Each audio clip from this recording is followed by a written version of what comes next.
The most devious secret you share with a sibling. I had returned from finishing my freshman year in college, and my younger sister Jane had just turned 18. Since we were little kids, our family would often visit nudist resorts, and this weekend was no exception.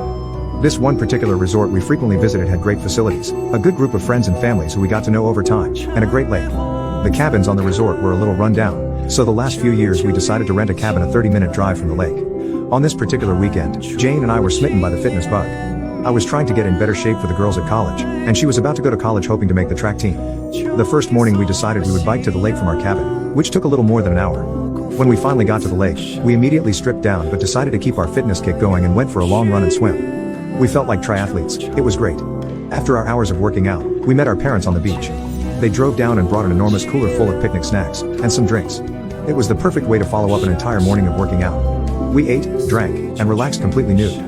As the late afternoon rolled by, however, our dinner plans back at the cabin drew us home before sundown. That's when it hit Jane and I. We were looking at a long uphill bike ride home.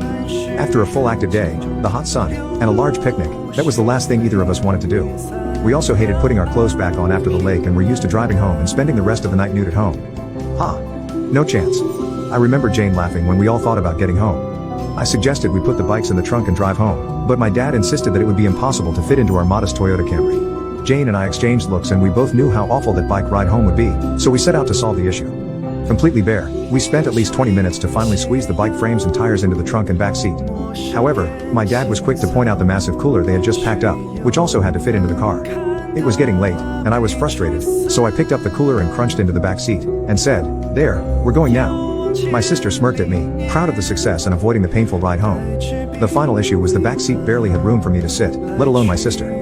At this point, however, there was no turning back, so the only solution was for me to take the back seat and Jane to sit on my lap. My parents expressed some safety concerns, but Jane had no problem and insisted we do it. At this point, we were dead tired and just dying to get home.